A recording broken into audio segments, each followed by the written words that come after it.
কৈলাস পর্বত এমন একটা পর্বত যার রহস্যের বোধহয় শেষ নেই। ভারতের জমি পার না হয়ে কৈলাস দর্শন করা সম্ভব?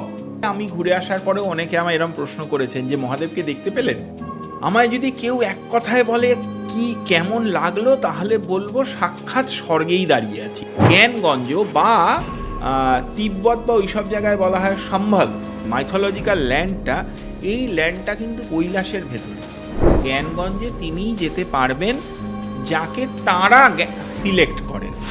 একটা করে কাপল সমস্ত অ্যানিম্যালের রাখা থাকছে। বারা কৈলাস বা মানস কৈলাস যাকে বলা হচ্ছে, এটি পৃথিবীর একটা ভর কেন্দ্রে অবস্থান।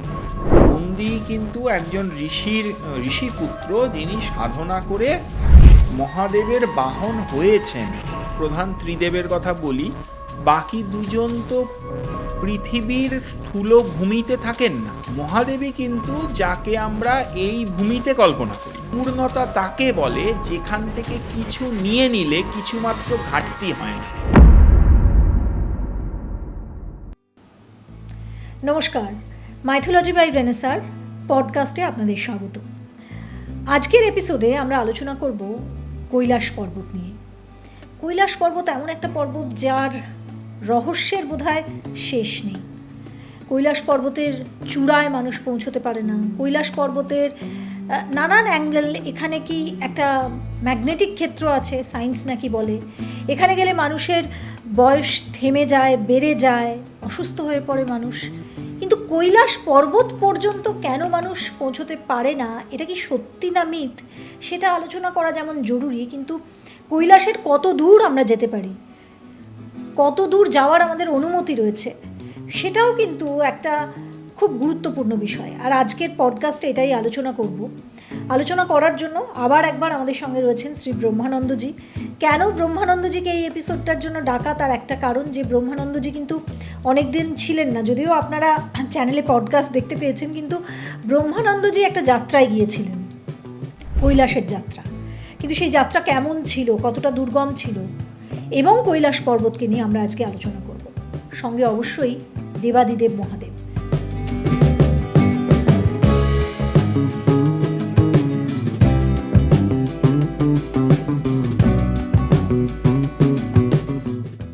ব্রহ্মানন্দজি, আপনি সুস্থ আছেন? হ্যাঁ, নমস্কার, একদম ঠিক আছি। আপনার ভিডিও অনেক কিছু দেখতে পাচ্ছিলাম, কিন্তু প্রথমেই জানতে চাইবো যে মানে কৈলাস অবধি পৌঁছেছিলেন? আমি এখানে বলি যে আমি একটা অন্য জিনিস এবার এক্সপ্লোর করার চেষ্টা করেছিলাম। সেটা হচ্ছে, কৈলাস তো বর্তমানে তিব্বতের অন্তর্ভুক্ত এবং চীন দ্বারা অধিকৃত। ফলে কৈলাসের পাদদেশে যদি পৌঁছতে হয় তাহলে চীনের অনুমতি প্রয়োজন। সেই দেশের অনুমতি মানে পাসপোর্ট এবং ভিসা, সেইটা জরুরি চীনে। তারা একটা বিশাল পরিমাণ প্রসেসিং ফিজ নিচ্ছেন সেটার জন্য ইত্যাদি। কিন্তু গত বছর ভারত সরকারের সঙ্গে চীনের গভর্নমেন্টের একটি চুক্তি হয়েছে। তার ফলে ভারতের একদম টিবেটের বর্ডারে ভারতের জমি পার না হয়ে, মানে লাইন অফ কন্ট্রোল যেটা, সেটা পার না হয়েও কিন্তু কৈলাস দর্শন করা সম্ভব। সেই অনুমতিটা গত বছর থেকে হয়েছে। গত বছর একদম এন্ড অফ দ্য ইয়ার এটা একটা চুক্তি হয়েছে ভারত সরকারের সঙ্গে। আমি সেই যাত্রাটাতে গেছিলাম, যে আমি ভারতবর্ষেই দাঁড়িয়ে কিন্তু কৈলাস দর্শন করা সম্ভব। ফলে মানে চীনে যেতে হবে, মানে চীনে তিব্বতে যেতে হবে না। হ্যাঁ, মানে চীন অধিকৃত তিব্বতে যেতে হবে না।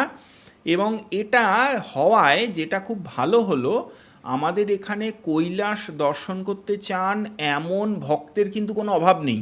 কিন্তু সত্যি কথা, যদি একটু দেখবেন চীন হয়ে কৈলাসে যাওয়ার খরচা কিন্তু 2 লাখের নিচে কোনো নেই প্যাকেজ।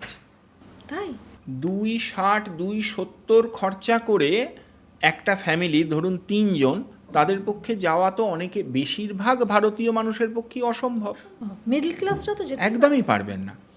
ভারত সরকার এটা মাথায় আছে বলেই অনেক দিন ধরে চেষ্টা করছিলেন। ভারত থেকে কৈলাসে যাওয়ার প্রাচীন রুট কিন্তু লিপুলেখ পাস। প্রাচীন রুট, হ্যাঁ, আমি নিজের চোখে দেখেছি, একদম দেখলাম এবার যে একদম বাঁধানো রাস্তা আছে, পাথরে বাঁধানো রাস্তা। এই লিপুলেখ পাস দিয়ে হিমালয় পর্বতকে একদম মানে লিটারালি টপকে কৈলাসে যাওয়া যায়। আমাদেরকে এখন ভারত সরকারের সঙ্গে যা চুক্তি হয়েছে তাতে একদম লাইন আপ কন্ট্রোলের উপর দাঁড়াতে দিচ্ছে। সেখান থেকে আমরা কৈলাস মানস সরোবর দর্শন করতে পারব। আপনি পেরেছেন? হ্যাঁ, খুব এবার ওয়েদার ডিপেন্ড করবে, কিন্তু মানে যদি প্রচণ্ড এরম হয় যে আপনি বর্ষাকালে গেলেন, যেমন দেখুন আমি একটা ছোট্ট উদাহরণ দিই, দার্জিলিংয়ে গিয়ে কাঞ্চনজঙ্ঘার মুখ দেখতে পাইনি এরম ঘটনা ঘটে, কিন্তু আমার নিজেরই ঘটেছে। বহুবার দার্জিলিং গেছি, এরম দিন হয়েছে যে সকাল থেকে রাত অবধি 24 ঘন্টা কাঞ্চনজঙ্ঘা দেখেছি, আবার এমন দিন গেছে যে 3 দিন থেকেছি একদিনও কাঞ্চনজঙ্ঘার মুখই দেখতে পারিনি। ঠিক সেই ঘটনাটা কিন্তু এখানেও ঘটবে, মানে ওরকমই দেখবো আমরা ওখান থেকে কৈলাসকে। বর্ষাকালে গেলে কিন্তু হবে না, পাওয়া যাবে না। বর্ষাকালে গেলে যদি মেঘ হয়ে থাকে তাহলে কিন্তু হবে না। হয় প্রচণ্ড গরমে যেতে হবে, ওখানে গরম নেই কিন্তু ওতে ওয়েদারটা অন্যরকম থাকে। আর সবচেয়ে ভালো সময় কিন্তু প্রচণ্ড শীতকাল। প্রচণ্ড শীতে কিন্তু আকাশটা পরিষ্কার ডিসেম্বর, থাকে। জানুয়ারি। হ্যাঁ, জানুয়ারিতে যেতে দেবে না আপনাকে, মিলিটারি যেতে দেবে না। ডিসেম্বরে? হ্যাঁ, ডিসেম্বরের ফার্স্ট উইক অবধি যেতে দেয়। তাপমাত্রা কত থাকে? আমি ওখানে গিয়ে যখন দাঁড়িয়েছি তখন ওখানে লোকজনেদের বক্তব্য তখন -10-12 চলছে দিনের বেলা, দুপুর 1টা থেকে 1:30 তখন। রাত্রিবেলা আরও কমে যায়। যেটা অদ্ভুত নিয়ম দেখলাম সেটা হচ্ছে দুপুর 2টো পর্যন্ত জায়গাটা ইন্ডিয়ান আর্মির আন্ডারে, 2টোর পরে চাইনিজ আর্মির আন্ডারে। 2টোর পরে আমাদের সবাই নেমে আসবে, তখন ওরা আসছে, মানে 2টোর পরে আর আমরা যেতে পারবো না। এবং এরম একটা চুক্তি হয়েছে যে নো আর্মস, মানে আমাদের ওই যে জওয়ানরা রয়েছে তার কোনো আর্মসে নেই, ওরাও তাই, নো আর্মস ওই জোনটা। তো সেইভাবে এই চুক্তিটা আমি তো তাড়াহুড়ো করে গেলামই এই জন্যে যে চুক্তিটা কতদিন টিকবে তার আগে দর্শন করে কি আসি। দেখলেন বলুন? আমায় যদি কেউ এক কথায় বলে কি কেমন লাগলো তাহলে বলবো সাক্ষাৎ স্বর্গেই দাঁড়িয়ে আছি, এরমই মনে হয়েছে। স্বর্গ? মানে জায়গাটা যে কি অসাধারণ এটা মুখে বলে বোঝানো যাবে না। প্রথম কথা একটা জিনিস বলি, এটাও বোধহয় অনেকে জানেন অনেকে জানেন না, যে পঞ্চ কৈলাসের কথা হয়। 5টা পিক যাকে কৈলাস বলে মানা হয়। এক হচ্ছে মানস কৈলাস, একটি হচ্ছে আদি কৈলাস, একটি হচ্ছে মণিমহেশ কৈলাস, মণি কৈলাস। এই 3টির ফিচার কিন্তু প্রায় এক, মানে ওই কৈলাসের মতো একটি শিখর এবং তার সামনে একটি বড় সরোবর, এবং ওই শিখরে কেউ কোনো দিন ওঠে না। 3টেতেই। আর 2টির কথা হয় যাকে প্রাচীন লোকজনেরা খুব একটা মানেন না, বর্তমানে এটা শুনি, শ্রীখণ্ড কৈলাস আর কিন্নর কৈলাস। কিন্নর কৈলাস দেখেছি। হ্যাঁ, শ্রীখণ্ড কৈলাস, এই 2টো কিন্তু ট্রেক হয়, কিন্তু এই 3টে কৈলাসের কিন্তু কোনো ট্রেক হয় না, কারণ এটা ওঠা নিষিদ্ধ। মানে এটা সবাই এরা বিশ্বাস করেন যে এই 3টি কৈলাসে অল্টারনেট করে তিনি মহাদেবের বাস ওখানে থাকেন। হ্যাঁ, তো সেই জন্যে এই 3টি কৈলাসে ওঠার কোনো নিয়ম নেই। তো এবারে এই যে যাত্রাটা ভারত সরকার যে ব্যবস্থাটা করেছেন, এতে কিন্তু একসঙ্গে 2টি কৈলাস দর্শন হয়ে যাবে, আদি কৈলাস আর মানস কৈলাস। প্রথম যেতে হবে আদি কৈলাস, সেখান থেকে ওম পর্বত, ওম পর্বত থেকে আরও ওপরে 10 কিলোমিটার মতো ওপরে, মানে 10 কিলোমিটার বলছি রুটটার ডিস্টেন্স, হাইট কিন্তু অনেকটাই উঠে যাবে, প্রায় সম্ভবত আরও 2,500-3 হাজার ফিট ওপরে উঠে যেতে হচ্ছে। তাতে অ্যারাউন্ড 19,000 হাইটে আমরা যেখানটায় উঠছি লিপুলেখ পাস, যেখান থেকে ওই যে নামটাই লিপুলেখ পাস, ওটা একটা পাস ছিল আচ্ছা, যেটা দিয়ে আগে অসংখ্য মানুষ ভারত থেকে কৈলাসে যেতেন, তার রাস্তা রয়েছে। ওই লাইন অফ কন্ট্রোলে ওইখানে মানে ওদের আর্মি ওটা বন্ধ করে রেখেছে, আর যেতে দেয় না। ওই পয়েন্টটায় দাঁড়ালে একদম কৈলাসকে সামনে স্পষ্ট দেখা যায়। না, যে পাসটা বন্ধ রেখেছে ওখান দিয়ে কৈলাস পর্যন্ত একেবারে চূড়ায় যাওয়া যায়? না, কৈলাসের চূড়ায় ওঠার তো কোনো ব্যবস্থাই নেই, মানে মানস সরোবর অবধি যাওয়া যায়। কিন্তু এখান থেকে দেখতে পাচ্ছেন আপনারা? এখান থেকে দেখতে পাওয়া যাচ্ছে, কারণ পর্বত শৃঙ্গ তো, ফলে সে তো দেখতে পাওয়াই যাবে, যেরকম আমরা দার্জিলিং থেকে কাঞ্চনজঙ্ঘা দেখি ওই রকমই। পর্বত শৃঙ্গ, ফলে দেখতে পাওয়া যাচ্ছে। কৈলাস আমাদের কাছে রহস্য। কৈলাস নিয়ে নানান রকম ঘটনা আমরা শুনি, খবর আমরা শুনি যে কেউ যেতে গিয়েছিল ফিরে আসেনি। আবার মিলারেপা নামে একজন, মিলারেপা একমাত্র যে গিয়েছিল, সত্যি গিয়েছিল কিনা আমরা জানি না, কিন্তু এত রহস্য, এটা কি রেখে দেয়া হয় নাকি সত্যি দেবাদিদেব মহাদেবের বাস? দেখুন, এটা তো আমরা মনে প্রাণে বিশ্বাস করি, যারা হিন্দু ধর্মে বিশ্বাস করি, যে কৈলাসে মহাদেবের নিত্য বসবাস, মহাদেবের ধাম ওটি। তো সেটা যদি আমি সত্য বলে মানি, তাহলে কৈলাস মানুষের গম্য নয়, মানে অগম্য জায়গা, তাই হবে। কিন্তু এটাও বুঝতে হবে যে এমনটা কিন্তু নয়, মানে অনেকে, আমি ঘুরে আসার পরেও অনেকে আমার এরকম প্রশ্ন করেছেন যে মহাদেবকে দেখতে পেলেন। তো এটা বুঝতে হবে যে এটা কিন্তু এমন নয় সেই যে মহাদেব ওই কৈলাস পর্বতের মাথায় বসে আছেন, পা দোলাচ্ছেন, এরকম কিন্তু ব্যাপারটা নয়, বা ধ্যান করছেন। হ্যাঁ, এটা বুঝতে হবে যে এর একটা ইনার কোর আছে। দেখবেন একটা কথা খুব প্রাচীন অনেক সাধকদের আলোচনায় আসে, জ্ঞানগঞ্জ বলে একটা জায়গা। এই যে জ্ঞানগঞ্জ বা তিব্বত বা ওইসব জায়গায় বলা হয় সম্ভল, এই যে ল্যান্ডটা, এই যে মাইথোলজিক্যাল ল্যান্ডটা, এই ল্যান্ডটা কিন্তু কল্পনা করা হয় এটা কৈলাসের ভেতরেই। মানে কৈলাসের ভেতরে কোনো একটা সূক্ষ্ম অবস্থা আছে, খালি স্থূল পর্বত নয়, যেটা আমাদের একদম অগম্য, আমরা দেখতে পাবো না, এই স্থূল চোখে সেটা দেখা যাবে না। এবং প্রাচীন বেশ কিছু উপাসকদের কিন্তু এমন বক্তব্যও আছে, ভারতের সাধক বইটাও যদি অনেকে পড়েন দেখতে পাবেন, যে একজন দুজন হাতে গোনা সাধক যারা জ্ঞানগঞ্জে গেছেন, এমন কথা আছে, তারাও কিন্তু প্রত্যেকে বলেছেন যে তারা কিন্তু নিজের ইচ্ছায় জ্ঞানগঞ্জে যেতে পারেননি। তারা ওই কৈলাসের ধারে কাছে গেছেন কোনোভাবে, তাদের কোনো একজন, মানে এটা ধরেই নেওয়া হয় জ্ঞানগঞ্জে তিনিই যেতে পারবেন যাকে তারা সিলেক্ট করেন, জ্ঞানগঞ্জের সিদ্ধরা যাকে সিলেক্ট করেন, বা মহাদেব বা তার গণেরা যাকে সিলেক্ট করেন।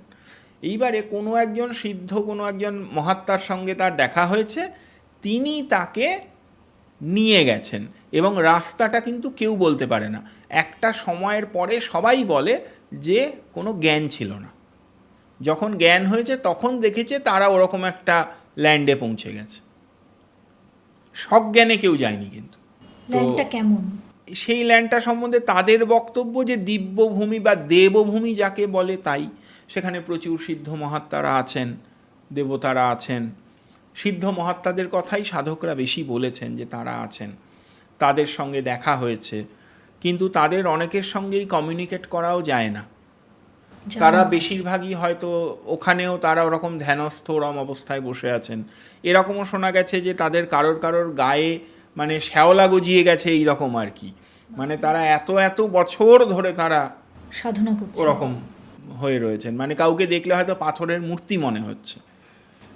তো এই যে জায়গাটা, এটা কিন্তু একেবারে পাহাড়ের গা বেয়ে উঠে তারা বসে আছেন এরম নয়, মানে এর একটা ইনার কোর আছে, একটা সূক্ষ্ম ভূমিও আছে, যেখানে আমরা কোনোদিনই তার আমাদের নাগালের, মানে অনলি সিলেক্টেড বাই দেম।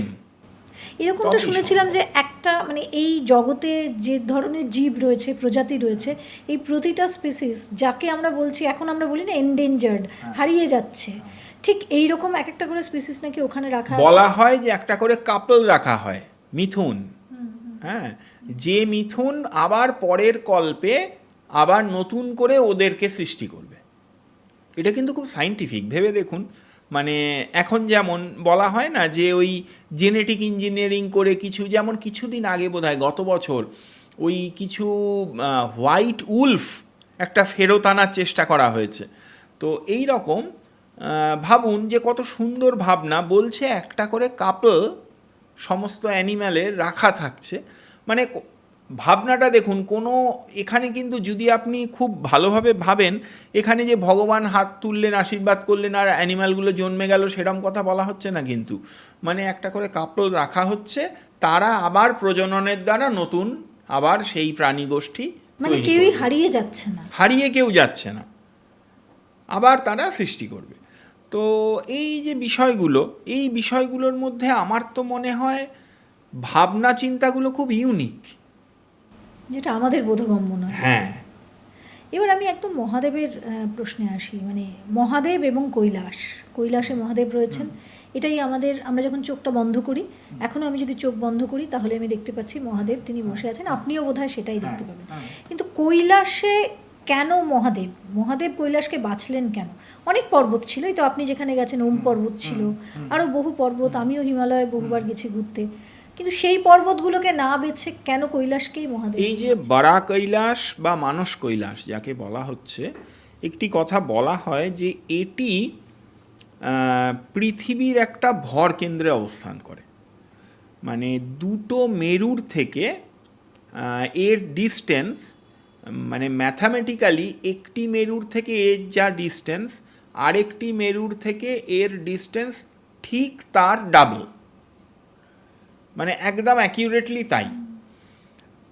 তো বলা হয় যে কৈলাস, মানে এরকম বিশ্বাস করা হয় সনাতন ধর্মে, যে কৈলাসের ওই পার্টিকুলার অবস্থানের জন্যই পৃথিবী সঠিকভাবে স্থির থাকে এবং কক্ষপথে পরিভ্রমণ করে। কৈলাসের একটা ওই ভরকেন্দ্রে বসে থাকার একটা গুরুত্ব আছে। মানে ওটা এমন একটা সেন্টার, যে সেন্টারটাতে পৃথিবীর সমস্ত রকম এনার্জির একটা কেন্দ্রীভূত হয় জায়গাটায়। সেই জন্যেই একমাত্র দেবতা মহাদেব, যিনি পৃথিবীর বুকে কোনো একটা জায়গায় অবস্থান করেন। আর কোনো দেবতাই তো স্থূল পৃথিবীতে অবস্থান করেন না, তারা তাদের লোকগুলোতে অবস্থান করেন, মানে আমরা যদি বলি যে অন্য গ্যালাক্সি বা এরকম, হ্যাঁ। কিন্তু এই পৃথিবীর বুকে অবস্থান তিনিই করছেন, এবং তিনি কিন্তু এরকমই একটি জায়গা বেছে নিয়েছেন, যে জায়গাটা মানে ম্যাথামেটিক্যাল ক্যালকুলেশন বলুন, সায়েন্টিফিক বলুন, বা এই মানে গ্লোবালি জায়গাটা কিন্তু একটা ইম্পর্টেন্স ক্যারি করে, এবং কেউ উঠতেও পারে না আজ পর্যন্ত কেউ। মিলারেপার কথা বলা হয়, তাছাড়া কেউ এবং মিলারেপা তো কোনো সাধারণ মানুষ নন, তিনি একজন সিদ্ধ। তো সেক্ষেত্রে তো আমরা জ্ঞানগঞ্জের সিদ্ধদের কথাও বলি, যারা ওই সূক্ষ্মভূমিতে রয়েছেন। কিন্তু কোনো সাধারণ মানুষ কৈলাস পর্বতে একজন অভিযাত্রী উঠে যাবেন, এমন ঘটনাটা কিন্তু ঘটে না। এবং এটাও অনেকেই বলেছেন যে কৈলাস পর্বতে এই রকম কোনো এক্সপিডিশন করতে গেলে কিন্তু নানা রকমের শারীরিক অসুবিধা, অসুস্থ হয়ে পড়া, এজিংটা বেড়ে যাওয়া, এই সমস্ত এফেক্টস তাদের মধ্যে দেখতে পাওয়া যায়। সেই জন্যই সেটার মধ্যে কোনো দৈবিক ব্যাপার রয়েছে নাকি পুরোটাই সায়েন্সের? দেখুন, আমি বলবো যে দৈব আকাশ থেকে পড়ে না, অলৌকিকটা লৌকিকেরই একটা মানে আরও উচ্চতর অংশ, অবস্থা। অলৌকিক মানে আকাশ থেকে কিছু পড়ছে না। এই যে পৃথিবীর একটা নির্দিষ্ট পয়েন্টে কৈলাস অবস্থান করে, অবশ্যই মহাজাগতিক শক্তির তো প্রবাহ রয়েছে। সেই মহাজাগতিক শক্তির প্রবাহের একটি নির্দিষ্ট কেন্দ্র হিসেবে কৈলাস কাজ করে, সেই জন্য এই জিনিসগুলো হয়। আমরা যখন কোনো পর্বত মানে যাই, পাহাড়ে যাই, কোনো পর্বতমালা, মানে আমার মনে আছে যে আমরা কৌশানীতে গেছিলাম, বা তারও আরও বিভিন্ন দিক রয়েছে যেখানে আমরা যদি পর্বতমালাগুলোকে দেখি, ত্রিশূল পর্বত, নন্দাদেবী, বা আরও, আপনি তো আরও বহু জায়গায় গেছেন, তার একটা আলাদা অনুভূতি আছে। দ্য বিউটিতে আমাদের ওই যে চার্মিং ব্যাপারটা, তার সৌন্দর্যকে আমরা ব্যাখ্যাই করতে পারি না। সূর্যোদয়, সূর্যাস্ত, এগুলো দেখার জন্য ভিউ পয়েন্টস রয়েছে, কিন্তু কৈলাস ইজ সামথিং ডিফারেন্ট। এবং আপনি তার একেবারে সামনে গেলেন। আপনি একটু আগেই বলছিলেন যে অনুভূতি, আমি আপনার কয়েকটা ভিডিও এখন আমাদের স্ক্রিনে, যেটা দর্শকরা দেখতে পাচ্ছেন, সেখানে একটা মানে তুষার ঝড়ের মতন একটা কিছু ব্যাপার, কিন্তু এটা তো দৃশ্য, যে ওখানে দাঁড়িয়ে রয়েছে তার জন্য এটা একদম আলাদা। কি মনে হলো? মানে আদি কৈলাসের আমি তো একদম সামনে দাঁড়িয়েছি, জায়গাটায় দাঁড়ালে কিন্তু এটা অনুভূতি হয় যে এই জগতের জাগতিক সিস্টেমটার মধ্যে আমি নেই। মানে ওখানে আমরা একটু পুজোর আয়োজন করেছিলাম, আমাদের একটু জপে বা ইত্যাদি করতে বসার ছিল। পরিস্থিতি তো হঠাৎ করে খুব খারাপ হলো, তুষার ঝড় শুরু হলো, কিন্তু প্রচণ্ড ঠান্ডা, -12-14 হয়তো টেম্পারেচার। কিন্তু ওখানে যতটুকু সময় আমরা বলতে পারেন যে পুজো জপ ইত্যাদি করতে পেরেছি, তার যে অনুভূতি সেটা কিন্তু সাধারণ অবস্থার মতো একেবারেই নয়। এবং জায়গাটায় দাঁড়ালে আমি বলবো যে আমি খুব ভালো করে যার জন্য ভিডিওও করতে পারিনি, একে তো প্রাকৃতিক অবস্থার জন্য, 2 নম্বর মানে সত্যি দাঁড়ালে মনে হচ্ছে যে অটোমেটিক চোখ দিয়ে জল বেরোবে, যে আমি কোথায় দাঁড়িয়ে আছি, মানে আমি এটা যেখানে দাঁড়িয়ে আছি এখানে আমার চারপাশের এই মানুষগুলো কি আর আছে, নাকি আমি কোথায় দাঁড়িয়ে আছি। মানে আপনার সঙ্গে যারা রয়েছে হ্যাঁ, আমার সঙ্গে যারা রয়েছে তাদেরও আশা করি সবার অবস্থা একই, তবে দুজন একটু অসুস্থ হয়ে পড়ায় তারা একটু হয়তো কম ফিল করেছেন, কিন্তু আমি আমার ক্ষেত্রে বলবো যে এটাতে আনন্দ বলুন, মানে এই আনন্দ বলতে বলছি কি, মানে এটা একটা দৈব আনন্দ। কি দেখছেন আপনারাই জানেন, আর আমি কি দেখাচ্ছি আমি জানি, কিছু বুঝতে পারছি না, সব জমে গেছে। ওরে বাবা, আনন্দ বলুন বা অত্যন্ত উত্তেজনার অবস্থা বলুন, মানে স্বাভাবিকভাবেই আপনার মনে হবে যে আমি এই জায়গাটা ছেড়ে যেন আর যেতে না হয়, সেই অনুভূতি এক পরম শান্তি। হ্যাঁ, পরম শান্তি, অদ্ভুত, মানে এই যে ভক্তি বা ভাবের বিভিন্ন অবস্থার কথা বলা হয়েছে না, এই যে স্বেদ, কম্প, অশ্রু, তো এই জিনিসগুলো আমরা তো সাধারণভাবে এখানে সেগুলো ফিল করি না, কিন্তু ওখানে দাঁড়িয়ে কিন্তু বিনা আয়াসে বিনা কষ্টে সেই জিনিসগুলো নিজের মধ্যে ফুটে উঠতে অনুভব। এবং আমি দেখেছি, মানে আমি একা নই, কিছু ইয়াং ছেলে দুজন করে বাইক নিয়ে গেছে, তাদেরকে দেখলেও মনে হচ্ছে মানে তারা প্রায় মানে কি বলবো, মানে আনন্দে লাফাচ্ছে তারা, মানে কি করবে বুঝতে পারছে না। ওই যে ওটা কিন্তু লোক দেখানো উত্তেজনাও নয় বা ওটা কোনো নেশাও নয়, তাদের বয়স খুব যথেষ্ট কম, তারা হয়তো এই নর্মাল কলকাতা দিল্লির মতো টাউন থেকে গেছে এবং এখানে তাদের মধ্যে হয়তো ওরকম, তারা হয়তো ওটা একটা ট্রিপ হিসেবেই গেছিল, কিন্তু ওই জায়গার স্থান মাহাত্ম্য আলাদা। সেখানে পৌঁছে মানে আমি প্রত্যেকের যা এক্সপ্রেশন দেখেছি, যে কটা মানুষ, খুব হাতে গোনা কয়েকজন, কিন্তু যা এবং সবচেয়ে বড় কথা হচ্ছে আমাদের ফোর্স রয়েছে ওখানে, একদম বর্ডার, একদম লাইন অফ কন্ট্রোল, ফোর্স রয়েছে। আমি তো তাদের সঙ্গে বসে ভজন কীর্তনে বসে থাকলাম প্রায় 8 ঘন্টার উপর, তারা মনের আনন্দে তুমুল ভজন করে যাচ্ছে ওই রকম ওয়েদারে। মানে আমি জুতোটা খুলে রেখে বসেছি, ওদের ওখান থেকে নেমে এসে আমি যখন আবার জুতো পরতে গেলাম, আমার তখন জুতোর ভেতরে পর্যন্ত বরফ ঢুকে গেছে, এই রকম বরফ পড়ছে। সেখানে তাদের আনন্দ কি, মানে ঢোল করতাল কিছু বাকি নেই, সব নিয়ে বসে আছে ওখানে, মানে সেই সমস্ত তুমুল বাজিয়ে তুমুল গান হচ্ছে, মানে ওখানে দুঃখ বলে কিছু না, নেই, মানে সে পরিবেশটাই অন্যরকম। আপনি যে দৃশ্যের কথা বলছেন এই জন্যেই কি কৈলাসকে স্বর্গের দ্বার বলা হয়? স্বর্গের দ্বার বলতে দেখুন, একটা অন্য ডাইমেনশান, সেখানে পৌঁছানোর জায়গা তো ওটা, ওই যে জ্ঞানগঞ্জ বা ইত্যাদির কথা বলছি, যে বা সম্ভাল যে ভাষাই বলুক, এটা একটা অন্য ডাইমেনশানে পৌঁছে দেয়। ওই জায়গা থেকে একটা অন্য ডাইমেনশানে যাওয়ার ব্যবস্থা ডেফিনেটলি সিদ্ধদের জন্য আছে, এবং সেই ভাইব্রেশনেই আমার মনে হয়, সেই ভাইব্রেশনই কিন্তু আমাদের মধ্যেও ওই অনুভূতিগুলো জাগায়। ঠান্ডার চোটে হয়তো সত্যি কথা হচ্ছে বুঝতে পারছি না, কিন্তু এই যে আমরা গায়ে কাঁটা দিয়ে ওঠা যাকে বলি, সেই ফিলিংস ওখানে দাঁড়ালে এমনিই হবে। এবং ওই যে বললাম চোখে জল আসাটা তো আমরা নিজেরাই ফিল করতে পারছি, যে মানে কষ্ট করে কাঁদতে হবে না ওখানে, মানে আনন্দে চোখ দিয়ে জল বেরিয়ে আসছে। তো সেই যে অনুভূতিগুলো, সেটা তো এমনি হয় না, একটা শক্তি কেন্দ্র থাকলে তবেই হয়, কিছু একটা ফোর্স যেটা টানছে। হ্যাঁ, একটা শক্তি কেন্দ্র থাকতেই হবে সেখানে, তবেই হবে। কৈলাসের এত রহস্য, কৈলাসে নাকি শিবের বাস, কৈলাসের দ্বার রক্ষক যিনি, তিনি নাকি নন্দী মহারাজ। নন্দী, হ্যাঁ। এটা কি, মানে এটা সত্যি?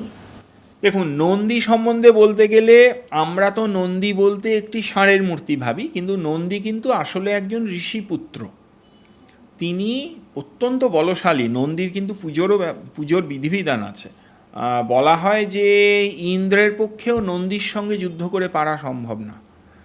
তো নন্দী কিন্তু একজন ঋষিপুত্র, যিনি সাধনা করে মহাদেবের বাহন হয়েছেন, মানে এই পরম সৌভাগ্যটা তিনি বর হিসেবে প্রাপ্ত হয়েছেন যে আমি আপনার বাহন হব। তো সেই কারণে তিনি তাকে বহন করার জন্য বৃষরূপ ধারণ করেন। আচ্ছা, হ্যাঁ, নন্দীর এমন মূর্তি আমার নিজের কাছেই আছে যে চতুর্ভুজ মূর্তি, দুহাতে মহাদেবের মতোই পরশু এবং মৃগ, এবং দুটি হাত জোর করা, একদম দেবতার মতো মূর্তি, শুধু মুখটি ওই নন্দীর সিম্বলটি রাখার জন্য বৃষ। কিন্তু এই যে টিভিতে দেখায় যে এমনি একটা মানুষ তার দুটো কান, হ্যাঁ হ্যাঁ, মানে দেখুন কানটা আমরা ওই বৃষর সিম্বল রাখার জন্য দেখাচ্ছি, ওরকম আছে এমন কথা তো বলা যাচ্ছে না। কিন্তু ওই যে বললাম উনি ঋষিপুত্র, কাজী উনি নরাকার, মানে মানুষের হিউম্যান শেপের হবেনি। তিনি কিন্তু মহাদেবকে বহন করার সময় বৃষরূপ ধারণ করছেন। তার মানে নন্দী যে শুধু একটি বৃষ বা একটি বলদ পশু তা কিন্তু নয়। কৈলাস এবং মানস সরোবর কোথাও একটা কানেক্টেড। মানস সরোবরে নাকি নিজের মুখ দেখা যায় না, এটা সত্যি? দেখুন, আমরা যে সময় নভেম্বর মাসে গেছি সে তো বরফের সাম্রাজ্য। আদি কৈলাসের সামনে পার্বতীকুণ্ড বলুন, গৌরীকুণ্ড বলুন, মানস বলুন, সবই তখন বরফের সাম্রাজ্য। তবে এই কথাটি বলা হয়, কিন্তু আমার মনে হয় এর একটা অন্য বক্তব্যও আছে। মানস এই জিনিসটা বুঝতে হবে, নামটা ভাবুন, মানস। আমরা মানস শব্দটা কিন্তু নিজের মনের জন্যও ব্যবহার করি, মানে আমার মনের একটা অবস্থা হচ্ছে মানসিক অবস্থা। এই যে মানস, এই মানসে যতক্ষণ না নিজের রিফ্লেকশান, নিজের বলতে নিজের মুখ নয় এখানে, নিজের রিফ্লেকশান মানে নিজের মূল স্বরূপের রিফ্লেকশান, আত্মার রিফ্লেকশান, যতক্ষণ না আমি তাকে দেখতে পাচ্ছি ততক্ষণ পর্যন্ত আমি বদ্ধ জীব। একমাত্র মুক্ত জীবই মানসে নিজের প্রতিবিম্ব দেখতে পায়, অর্থাৎ নিজে আত্মানাম বিদ্ধি, নিজেকে চিনতে পারে, এবং যেদিন নিজেকে চিনতে পেরেছে সেদিন সে মুক্ত। এটাকে খালি ফিজিক্যালি ভাবলে হবে না, কিন্তু এর একটা ফিলোসফিক্যাল অ্যাঙ্গেল আছে। মানস সরোবরের ওখানে কোনো দুটি তাল যেটার কথা বলা হয় এবং তার দুটি জল, রাক্ষস তাল, যেটা বলা হয় যে রাবণ সৃষ্টি করেছিলেন, কিন্তু এটা সত্যি কথা, ওই জলটা কিন্তু নোনা, আর মানসের জলটা মিষ্টি। কেন? এটা প্রকৃতির খেয়াল বললে প্রকৃতির খেয়াল, আর ধর্ম বললে ধর্ম। এটার শাস্ত্রীয় ব্যাখ্যা বা কোনো শাস্ত্রীয় ব্যাখ্যা হচ্ছে যে ওইটা রাক্ষস তালটা রাবণের তৈরি, রাবণের গায়ের ঘামটাম এইসবের থেকে, তো সেই জন্য ওটা নোনা। আচ্ছা, এবং সেই জন্য ওটার জল দিয়ে কিন্তু কোনো পুজো পাঠ কিছু হয় না, আর ওই জন্যই রাক্ষসটা। হ্যাঁ, ওটা পবিত্র নয়, এটা পবিত্র। এটা কিন্তু একদম মিষ্টি, মানে পাশাপাশি বলতে একটুখানি পাশাপাশি না, কয়েক কিলোমিটার ডিস্টেন্স, কিন্তু মানস তাল শব্দটা তো ওখানে যেরকম নৈনিতাল হ্রদের জন্য ব্যবহার করা হয়, তো এই যে মানসের তাল আর রাক্ষস তাল, এই দুটোর এটা কিন্তু প্রকৃতির অদ্ভুত খেয়াল যে একটা একদম মিষ্টি জলের হ্রদ, একটা নোনা জলের হ্রদ। এটা এত ওপরে, এটা কি এত করে ওপরে। সম্ভব? কিছু তো একটা ছিল, মানে আজকাল নাস্তিকরা বলছেন সবটাই কিছু নয়, সবটাই প্রকৃতির খেলা, সবটাই প্রকৃতির খেলা, এই সায়েন্সের যুগে এবার এটা কি করে আমরা হয়? বিশ্বাস করি প্রকৃতির খেলাটাও তো ঈশ্বরের ইচ্ছাতেই হয়। প্রকৃতি তো জড়া, চেতন কে? পরমেশ্বর হচ্ছেন চেতন, তার ইচ্ছাতেই তো জড়া প্রকৃতি পরিচালিত হয়। প্রকৃতির ইচ্ছা কি? প্রকৃতির ইচ্ছা বলে তো, ইচ্ছা শব্দটা যখন আমি ব্যবহার করছি, আমি যদি তুমুল নাস্তিকও হই, আমি যখনই প্রকৃতির খেয়াল, প্রকৃতির খেলা, প্রকৃতির ইচ্ছা এই কথাগুলো বলছি, তখন কিন্তু অবচেতনভাবে আমিও এর পেছনে চেতনের খেলাকে মেনে নিচ্ছি। এটা না বুঝেই আমি চেতনাকে মেনে নিচ্ছি। এই চেতনাই তো ঈশ্বর। ঈশ্বর তো আকাশের উপরে বসে আছেন, হাত পাওয়ালা একটা নির্দিষ্ট হাত পাওয়ালা একটা চেহারা, এমন কথা হিন্দু ধর্ম দর্শন বেদান্ত বলে না। চেতনাই মূল ঈশ্বর। হ্যাঁ, সাধকানাম হিতার্থায় ব্রহ্মণ রূপকল্পনা, তিনি সাধকের সামনে বিভিন্ন রূপে প্রতিভাত হন, তিনি মূলত তো চেতন স্বরূপ, চেতনাই তো ঈশ্বর। কৈলাসের জল বলা হয় যে মানসের জল, মানুষের মানসের জল। হ্যাঁ, কৈলাস পর্বতের নিচে যেখানে, তো সেটা সেই জল নাকি মানে তাতে স্নান করলে প্রচন্ড পুণ্য এরকম হ্যাঁ, বলে। এটা ধর্মীয় বিশ্বাস। মিষ্টি জলের হ্রদ, ফলে তাতে স্নান করা সম্ভব, খাওয়া পান করা সম্ভব, এবং শাস্ত্রীয় বিশ্বাস অনুযায়ী যেহেতু শিবগণ, হরপার্বতী তাদের স্নান কুণ্ড ওটি, তাহলে ওই জল তো মহাদেব এবং মহামায়ার প্রত্যক্ষ চরণামৃত, কাজেই তা তো আমাদের সর্বপাপহর, তা আমাদের পক্ষে পরম পবিত্র। এবং এরকম কুণ্ড কিন্তু আমি এই যে বললাম, এরকম কুণ্ড কিন্তু ঠিক এই একই কনসেপ্ট কিন্তু আদি কৈলাসের সামনে এবং মণি কৈলাসের সামনেও আছে, পার্বতী কুণ্ড।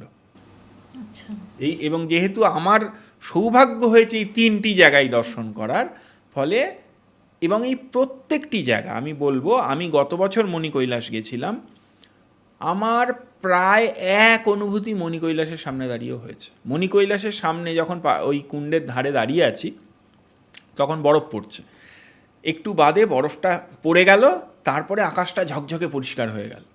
ওই যে ওয়েদারে ওই পার্বতী কুণ্ডের ওই যে কুণ্ডের জলে মণিমহেশের, মণি কৈলাসের যে রিফ্লেকশন, ওটার সামনে দাঁড়িয়ে থাকলে মানুষ অটোমেটিক কেঁদে ফেলবে। এবং আর দুটো জিনিস ওখানে আবার হয়, এক হচ্ছে মণি দর্শন। দিনের বেলা সূর্যোদয়ের সময় সূর্যটা মণি কৈলাসের মাথার ওপর থেকে এমন অ্যাঙ্গেলে বেরোয়, একদম প্রথমে একটা হীরের আংটির মতো হয়। মানে প্রথমে ওই আলোর ছটা বেরোয়, তারপরে সূর্যটা বেরোয়। আর হচ্ছে শুক্লপক্ষের রাতে মণি কৈলাসের চূড়ায় চাঁদের এমন একটা অদ্ভুত রিফ্লেকশন হয়, আপনার তাকালে মনে হবে কোনো একটা রত্ন রাখা রয়েছে, সেটা জ্বলজ্বল করছে। এবং আমি এবারও পূর্ণিমার দিন এখানে গেছিলাম, ওইবারও তাই গেছিলাম, এবং এই অদ্ভুত জিনিসগুলো নিজের চোখে দেখেছি। মাঝরাতে, রাত্রি তখন প্রায় 2-2:30 বাজে, যখন ওই মণিদর্শন হলো, ওইখানে যে কটা মানুষ দাঁড়িয়েছিল তাদের চিৎকার আপনি কল্পনা করতে পারবেন না। হর হর মহাদেব বলে চিৎকার করছে মানুষগুলো, তারা নিজের মধ্যে নেই। গায়ে কাঁটা দেবে ওখানে গেলে। আর যদি আপনি ওটা একটা প্রাকৃতিক দৃশ্য বলেও ভাবেন, তাহলে ওটা একটা অসাধারণ দৃশ্য। ঈশ্বরেরই তো দান, এই প্রকৃতি তো ঈশ্বরেরই দান। আপনার কি কোথাও মনে হয়, আপনি এত দিন ধরে এই কাজগুলোর সঙ্গে রয়েছেন, আমরা তো পাপি তাপি মানুষ, এখন ধর্মের আলোচনা করছি, কিন্তু আপনি এত দিন ধরে এই কাজগুলোর সঙ্গে জড়িত রয়েছেন, এই যে আজকাল এত মানে এই কিছুদিন আগেই একটা নাস্তিকদের সম্মেলন হয়ে গেল, এবং বেশ কিছু তাদের আমাদের সাংবাদিকদের ভাষায় বলা হয়, সংবাদ মাধ্যমের ভাষায় বাইট, তাদের বক্তব্য দেখছিলাম, তারা বলে দিচ্ছেন আরে ভগবান যদি মানে আছেন, তাহলে তিনিই রক্ষা করতে পারছেন না কেন, তার মন্দিরগুলো কেন ভেঙে দেওয়া হচ্ছে, কেন কৈলাস সম্পর্কেও বলেছেন যে তাহলে ওখানে মানে এই ধরনের ঘটনা ঘটছে কেন, মানুষ যেতে পারছে না, বা এটা এখন তো ড্রোনও চলে যাচ্ছে, এখন তো সব কিছুই হচ্ছে। এই যে ভাবনাগুলো, এটা এই একটু আগেই আপনি বললেন যে ঈশ্বরের খেলা, এদের কি বলতে চাইবেন আপনি? দেখুন, এগুলো হচ্ছে খুব স্থূল ভাবনার মানুষ, যে স্থূল ভাবনার মানুষকে আমরা শাস্ত্রের ভাষায় বলি যারা চার্বাক দর্শনবাদী, এবং যারা বিশ্বাস করে এই শরীরটা আমি, মেটেরিয়ালিস্টিক। হ্যাঁ। এদের গণ্ডগোলটা কোথায়, এরা কোথায়, এদের বুদ্ধিরটা কোথায় আটকে যায়, চেতনা, সেটা হচ্ছে যেমন আমি আমার ওই সারা জীবন খেটে বানানো বাড়িটা যদি ভেঙে যায়, বা কোনোভাবে ধরুন ভূমিকম্পে ভেঙে গেল, আমার যে কষ্টটা হবে, তারা সেই কষ্টটা ঈশ্বরের জন্য আশা করে যে মন্দিরটা ভেঙে গেলে তারও তাই হবে। আসলে তিনি কতটা মহান সেইটা বোঝার ক্ষমতা এই মানুষগুলোর মাথায় নেই। আমি একটা ছোট উদাহরণ দিই। আপনার পকেটে ধরুন 100 টাকার খুচরো আছে, এখন নেই, কিছুদিন আগেও তো 4 আনা 25 পয়সা ছিল, সেখান থেকে 25 পয়সা পকেটের ফুটো দিয়ে পড়ে হারিয়ে গেল। আপনি কি কাঁদবেন? কাঁদবেন না, কারণ আপনার কাছে তখনও 99 টাকা 75 পয়সা আছে। আপনি ভাববেন সামান্য একটু গেছে। আপনার কাছে যদি 1 টাকা থাকে, 4টে 4 আনা, একটা হারিয়ে যায়, তখন কিন্তু আপনার স্ট্রাইক করবে যে ওইটুকুই যদি আপনার সম্বল হয়, তখন কিন্তু আপনার সম্বলের 1/4 হারিয়ে গেছে। তার মানে ঘটনাটা একটাই 25 পয়সা, কিন্তু ওটা কিন্তু পূর্ণতার রেসপেক্টে তার গুরুত্ব নির্ভর করছে। এবার ঈশ্বর সম্বন্ধে আমরা কি বলি? পূর্ণমাদাম পূর্ণমিদম, ঈশ্বর হচ্ছেন পূর্ণ, পূর্ণস্য পূর্ণমাদায় পূর্ণমেবাবশিষ্যতে। পূর্ণতা কাকে বলে? যার থেকে সবটা সরিয়ে নিলেও সবটা থাকে। এক বোতল জল আমরা বলছি পূর্ণ, এক বোতল জল থেকে যদি আপনি 2 ছিপি জল সরিয়ে নেন, বোতলের ওই জায়গাটা কমে যাবে। একে কিন্তু শাস্ত্রের ভাষায় পূর্ণতা বলে না। পূর্ণতা তাকে বলে যেখান থেকে কিছু নিয়ে নিলে কিছুমাত্র ঘাটতি হয় না, তাকে বলে পূর্ণতা। ঈশ্বর হচ্ছেন পূর্ণ, তার 4টে মন্দির, 2টো মসজিদ বা 2টো গির্জা ভেঙে গেলে তার কিছু হয় না। তিনি এইগুলোর ওপর নির্ভর করে বেঁচে নেই। আমি একটা কথা সবসময় বলি যে মা কালী পেঁড়া খেয়ে বাঁচেন না। আমরা পেঁড়া দিলেও তিনি যা, না দিলেও তা, ব্যাপারটা তাই। এইটা বোঝার মতো চেতনা যতক্ষণ না তৈরি হবে ততক্ষণ পর্যন্ত এইরকম কথাবার্তা। আমরা এই পডকাস্টটার একেবারে শেষের দিকে এসেছি। আমার অনেক দিনের এটা জানার ইচ্ছা। বইয়ের পাতায় ছোটোবেলায় ক্লাস 6-7 পড়তেই আমি ভাবতাম এটা কী, বাবা মায়ের কাছে শুনতাম। আজকে আপনাকে যখন সামনে পেয়েছি এবং আপনি একেবারে কৈলাসের পাদদেশ থেকে ফিরে এসেছেন, তো এই যে মানে মহাদেব বলা হয় যে তিনি একজন কানেক্টার। এই কল্পের সঙ্গে কল্প, বা আপনি যেটাকে কল্প বলেন সেটাকে যদি আমরা বলি, যে এই পৃথিবীর সঙ্গে অন্যান্য গ্যালাক্সি বা সোলার সিস্টেম, আরও যে পৃথিবী রয়েছে বা আরও যে সৌরমণ্ডল রয়েছে সেগুলোর, মানে বিষ্ণু লোক যদি একটা হয়, ব্রহ্মলোক যদি একটা হয়, আরও লোক যদি কিছু থেকে থাকে, এবং পৃথিবীর এখানে মানে মহাদেব তারই এই জায়গা যেটা কৈলাস, তাহলে মানে তিনি কি এই যে যেটাকে বলা হয় তিনি কি কানেক্টার? কোথাও কি তিনি সেই মেসেঞ্জার যে অন্য কল্পের সঙ্গে বা অন্য লোকের সঙ্গে একটা কানেক্ট করে তারপর পৃথিবীতে মানুষকে ভালো রাখেন? নিশ্চয়ই। কেন বলছি, আমরা যে ব্রহ্মা বিষ্ণু মহেশ যে প্রধান ত্রিদেবের কথা বলি, বাকি দুজন তো পৃথিবীর স্থূল ভূমিতে থাকেন না। মহাদেবী কিন্তু যাকে আমরা এই ভূমিতে কল্পনা করি। হ্যাঁ, শিবলোকের কথা আছে, সেই শিবলোক পৃথিবী অন্য একটা গ্যালাক্সি, তেমন কথাও বলা আছে। কিন্তু কৈলাস এমন একটা জায়গা যেখানে মহাদেব বাস করেন এসে। তার মানে একমাত্র ব্যক্তি যিনি আমি যে পৃথিবীর মাটিটার ওপরে থাকি তিনি সেই মাটিটার ওপরে আসেন। তার মানে এই কানেক্টটা মানে একমাত্র তিনিই করছেন। এবং এবার যদি আমি একটু অন্য অ্যাঙ্গেলে ভাবি, জীবাত্মা এবং পরমাত্মা আমাদের শাস্ত্রের দৃষ্টিতে কিন্তু মহাদেবী গুরু, ফলে কানেক্ট তিনিই করেন। জীবাত্মাকে পরমাত্মার সঙ্গে কানেক্ট তিনিই করেন। তিনিই গুরু, তিনিই ইষ্ট, একদম তিনিই কানেক্ট করেন। আবার দেখুন, এটাও একটা তত্ত্ব হতে পারে যে আমরা যাকে বলি সায়েন্সের ভাষায় টেকটনিক প্লেটস, যেগুলো নড়াচড়া করলে পৃথিবীর নিচে আছে, এবং এই সেখান থেকেই ভূমিকম্পের সৃষ্টি হয়। আবার যদি শিবের তাণ্ডব নৃত্য বা শিবের ওই অ্যাঙ্গেলটাকে নিই, হিমালয়কে যদি নবীন ভঙ্গিল পর্বত না ভাবি, তাহলে যখনই প্রকৃতি ভারসাম্য হারাচ্ছে, মানে মানুষ তার যতটুকু একদম তার যতটুকু করার কথা তার বেশি সে করে ফেলছে, মানে ধ্বংস বলুন বা যাই বলুন, অপচয়, অপব্যবহার, তখনই কিন্তু নড়ছে। হ্যাঁ, তখন মাস্টারমশাইয়ের কাজটাও তিনিই করেন, যে ব্যাস এইখানে থামো। মানে প্রকৃতি ঈশ্বর, একজন গ্রেট টিউটার কোথাও রয়েছে। হ্যাঁ, অবশ্যই। সেই জন্যই তিনি আদিগুরু, তিনিই মহাদেব। আমাদের পডকাস্টটার একদম শেষ প্রশ্ন আপনাকে। আমার মনে হয় এই পডকাস্টটা দেখে অনেকেই জানতে চাইবেন যে এইরকম একটা দর্শন যেখানে সুখ, দুঃখ, হাসি, কান্না সব মিলেমিশে একাকার, মানুষ কি করছে, কি অনুভূতি তার প্রকাশ পাচ্ছে সেটা তার বশে নেই, এটাও দৈবিক, এটাও ঈশ্বরের ইচ্ছাতেই হচ্ছে। এরকম জায়গায় কিন্তু অনেকেই যেতে চাইবে। আমার নিজের ইচ্ছা করছে, জানি না শরীর পারমিট করবে কিনা, কিন্তু যাবে কি করে মানুষ? হ্যাঁ, এটা খুব দরকারি জিনিস বলে দিই। সেটা হচ্ছে আমাদের যেতে হবে এখান থেকে লালকুয়া বা হলদওয়ানি বা কাঠগোদাম। এগুলো আমাদের সবার পরিচিত। বাঙালিরা কাঠগোদাম খুব ভালো চেনেন, কারণ কাঠগোদাম, রানীক্ষেত, কৌশানি, এই যে জায়গাটায় মানুষ বেড়াতে যায়। এই কাঠগোদাম থেকে যেতে হবে বাই কার, বাসও আছে, বাস সার্ভিসও আছে, হলদওয়ানি থেকে বাস সার্ভিস আছে। কাঠগোদাম থেকে যেতে হবে পিথরাগড়। আমি বলবো পিথরাগড়ে স্টে করা ভালো, কারণ জার্নিগুলো কিন্তু বেশ কয়েকশো কিলোমিটার, পাহাড়ি রাস্তায় ভয়ঙ্কর জার্নি।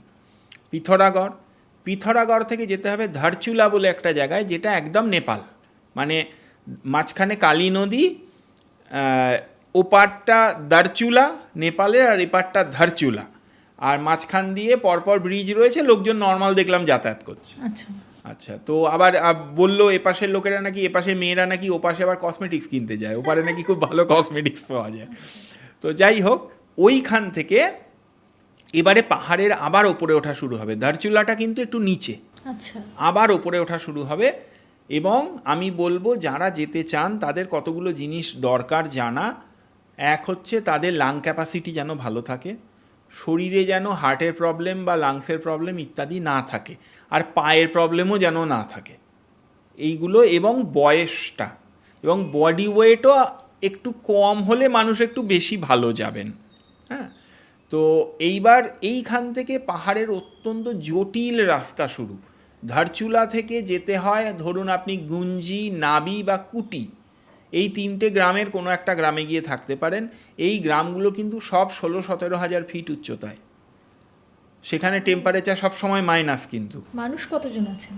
খুব সামান্য, মানে এমনও হতে পারে যে আপনি হয়তো শুধু রুটি আর আচার পাবেন, আর কিছু পাবেন না। এবং থাকার বাড়িগুলো এখন একটা দুটো এখনের মতো বাড়ি হচ্ছে, মূলত বাড়িগুলো হচ্ছে পাথরের ব্লক মাটি দিয়ে গেঁথে এবং বাইরে মাটি লেপে মাটির বাড়ি। ওদের বক্তব্য ওই মাটির বাড়িগুলোতেই নাকি শীতকালে ভেতরটা গরম থাকে, পাকা বাড়ি বেশি ঠান্ডা হয়। এটাও একটা, হ্যাঁ, ওরা বলছে পাকা ঘর বেশি ঠান্ডা, ওই ঘরগুলো শীতে গরম। তো এবার প্রকৃতি, আপনি গুঞ্জি বলুন, নাবি বলুন, প্রকৃতি অসাধারণ, তেমন ঠান্ডাটাও অসাধারণ। ওখান থেকেই শ্বাসকষ্ট শুরু হবে। কিন্তু এবারে এই জায়গাগুলো থেকে আপনাকে বাইকার, আদি কৈলাস, ওম পর্বত, লিপুলেক পাস, এই সব জায়গাগুলোতে যেতে হবে। মিলিটারি বর্তমানে যা ব্যবস্থা করেছে, প্রায় স্পটে গাড়ি নিয়ে পৌঁছে যাওয়া যাচ্ছে। অবশ্যই 4x4 হুইলের, মানে পাওয়ার হুইলের ভালো গাড়ি, এই কলকাতার গাড়ি নিয়ে যাওয়ার চেষ্টা উচিত না।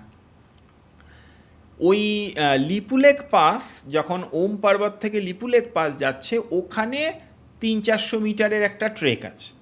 সেই ট্রেকটা কিন্তু ভীষণ স্টিপ একটা ট্রেক, এবং ওই হাইটগুলো প্রায় 19,000 ফিটের মতো হাইট। সেখানে অক্সিজেনের ঘনত্ব ভীষণ কম, গাছ নেই, গাছ কিছুই নেই, ছোট ছোট ওই গুল্ম জাতীয় গাছ, আর গাছ প্রায় কিছুই নেই, অক্সিজেন অত্যন্ত কম, প্রচণ্ড ঠান্ডা। এই জিনিসগুলো বুঝে সেখানে যাওয়া উচিত। কিন্তু ওই দারচুলা থেকে ধরুন এবার ওই গুঞ্জি বা নাবি বা কুটি এই জায়গায় স্টে করা, এবং সেখান থেকে আমি বলবো এক এক দিন এক একটা জায়গায় বাইকার যাওয়া উচিত। এবং গোটা ব্যাপারটায় নিজের আই কার্ড সঙ্গে রাখতে হবে, কারণ পাহাড়ে 3-4 কিলো, যেহেতু একদম লাইন অফ কন্ট্রোলে যাচ্ছি আমরা, 5-7 কিলোমিটার বাদে বাদেই মিলিটারি চৌকি, এবং সেখানে একদম নামিয়ে চেক করছে, ছবি তুলে রাখছে। হ্যাঁ, সব তো সেটা দরকার, আমাদের দেশের নিরাপত্তার জন্য দরকার। তো এই সব জিনিসগুলো আছে, এই জিনিসগুলোর প্রিকশন নিয়ে জেনে বুঝে এবং সুস্থভাবে যেতে হবে। একটা বিষয় আমার খুব জানার ইচ্ছা, যে এই আজকের দিনে হয় না আমিষ নিরামিষের ব্যাপার, কিন্তু ওখানকার মানুষ, এক্ষুনি আপনি বললেন যে রুটি আর আচার পাওয়া যাবে, তো ওখানে খাবার কি আর এই আমিষ নিরামিষ? এইখানে বলি, একটা অদ্ভুত ধারণা আছে আমাদের এখানে, যে ডিম টিম না খেলে কি করে চলবে, মাংস টাংস খেলে শরীর গরম হয় ইত্যাদি ইত্যাদি।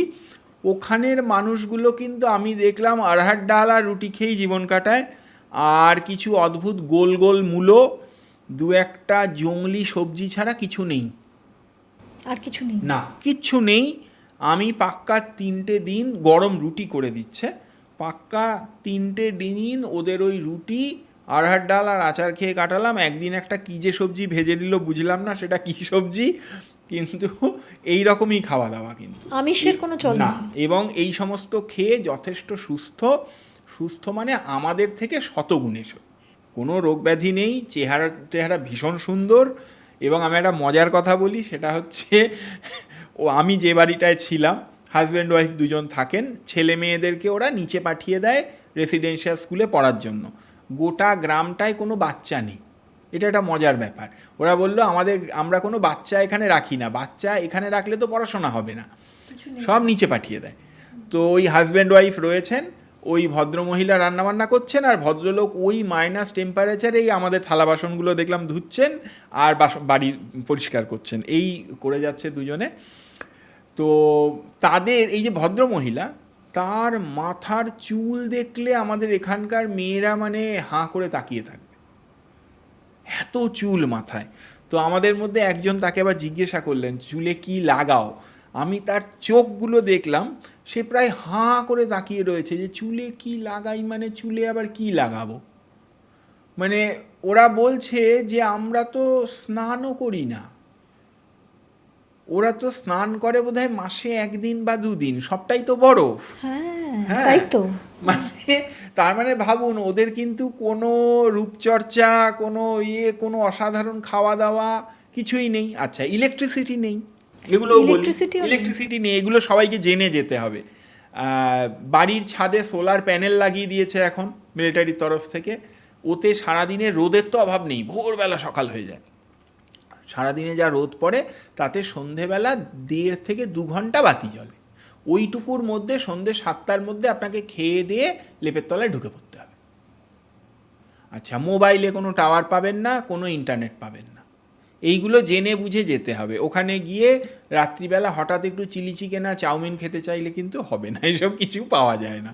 হ্যাঁ, ওই রুটি আর ডালই খেতে হবে বা রুটি আর আচারই খেতে হবে, এবং ওরমভাবেই থাকতে হবে। লাইট নেই, ডে লাইটে সমস্ত কাজ করতে হবে।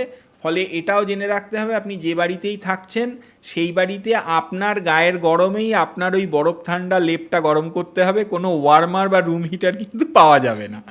কিন্তু এটাও একটা বিষয় যে ওই যে দৈবভূমি বলে না, স্বর্গের এত কাছাকাছি, তাই জন্য সব কিছুই শুদ্ধ। হ্যাঁ, একদম।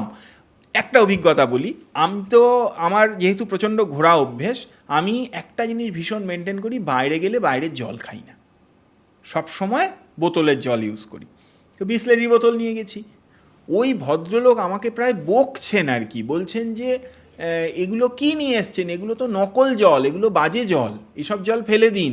ওনার ঘরের পেছন দিয়েই নদী বইছে, সারা রাত সেই নদী কলকল করে ডাকছিল।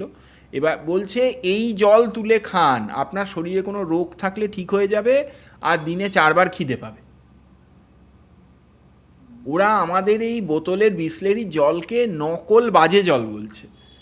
তাই তো আমাদের যে পরিশুদ্ধ করতে হচ্ছে, ওটা তো ওখান থেকে শুদ্ধ জলই বেরোচ্ছে। আর জল তো কাঁচ, কিন্তু ওই যে মানে জল কাঁচ এবং বরফ আর কি, মানে গরম না করে খাওয়া যাবে না। ওনারা জল গরম করে করে দিচ্ছিলেন বারবার। একদম, এটা মানে অপূর্ব একটা অভিজ্ঞতার কথা শুনলাম, যার সঙ্গে মহাদেব মিশে রয়েছে। সেই কৈলাসের গল্প, সেই কৈলাসের অভিজ্ঞতা, এটা গায়ে কাঁটা দেওয়ার মতন, তেমন এর মধ্যে একটা চরম শান্তি রয়েছে। আমি জানি না আপনারা মহাদেবের কাছে কী জন্যে যান, কিন্তু আমার মনে হয় শান্তির জন্য। সুখের জন্য তো অনেক দেবদেবী রয়েছেন, কিন্তু শান্তির জন্যই তো আমরা মহাদেবকে ডাকি, তার স্মরণ করি। আজকের এই অনুষ্ঠানটা থেকে আমার মনে হয় সেই শান্তির খোঁজ আমরা খানিকটা পেলাম। আর সেই শান্তির খোঁজে, তার ঠিকানায় যদি আপনারা যেতে চান, তারও একটা পথনির্দেশ ব্রহ্মানন্দজি দিয়ে দিলেন। তবে একটা কথা বলবো, যে যেতে হলে ওই যে আমাদের এই যে মেটেরিয়ালিস্টিক জীবনযাপন, সেগুলোকে ছেড়ে, মানে মহাদেব নিজেই বোধহয় কোথাও বলে দেন যে ত্যাগ, স্যাক্রিফাইস, এই সব কিছু ছেড়ে তবে আমার কাছে এসো। আমার কাছে আসার জন্য যে বিভিন্ন প্লেসে, বিভিন্ন পাহাড়ি এলাকায়, বিভিন্ন পাহাড়ি যে শহরগুলো, শৈল শহর যেগুলো খুব পপুলার, সেখানে আমরা যা যা পাই, এখানে কিন্তু সেগুলো পাওয়া যাবে না, কারণ জায়গাটা মহাদেবের। তাই মহাদেবের কাছে ত্যাগ করেই তাকে পাওয়ার জন্য খানিকটা পথ এগোনো যাবে। যাই হোক, আজকের এই পডকাস্টটা এখানেই শেষ করছি। আমার এই মাইথোলজি বাই রেনেসার যে জার্নি, তাতে এই পডকাস্টটা একেবারেই অন্যরকম। এটাকে খানিকটা আপনাদের ট্রাভেল ব্লগও মনে হতে পারে, কিন্তু তার সঙ্গে আমরা জানানোর চেষ্টা করলাম যে আসলে সায়েন্স এবং আমাদের ধর্ম, আমাদের শাস্ত্র, আমাদের দেব দেবতা এবং সর্বোপরি মহাদেব কতটা কানেক্টেড, ইন্টারকানেক্টেড বলেই আসলে প্রকৃতিই তো ঈশ্বর, তাকেই তুলে ধরার চেষ্টা করলাম। আজকের এপিসোডটা এখানেই শেষ করছি। যদি ভালো লাগে এই এপিসোডটা তাহলে অবশ্যই একটা লাইক শেয়ার করতে ভুলবেন না। যত শেয়ার করবেন তত আমাদের ধর্ম শুধু প্রচার হবে না, আমাদের ধর্ম যে কতটা সায়েন্টিফিক সেটাও প্রচার হবে। তবে তার সঙ্গে সঙ্গে কমেন্ট করতে ভুলবেন না। এবং যেহেতু মহাদেবকে নিয়ে আমরা আলোচনা করলাম, কৈলাসকে নিয়ে আমরা আলোচনা করলাম, মহাদেব সম্পর্কে আপনাদের যদি কোনো প্রশ্ন থাকে, আপনারা যদি কোনো এপিসোড চান অবশ্যই লিখে জানাবেন। এই এপিসোডটা কেমন লাগলো সেটাও জানাতে ভুলবেন না, আপনাদের সমস্ত কমেন্ট কিন্তু আমরা পড়ি। আজকের এপিসোড এখানেই শেষ করি। সবাই ভালো থাকবেন। সবশেষে বলি চ্যানেলটা সাবস্ক্রাইব করে নেবেন যদি ভালো লাগে। নমস্কার।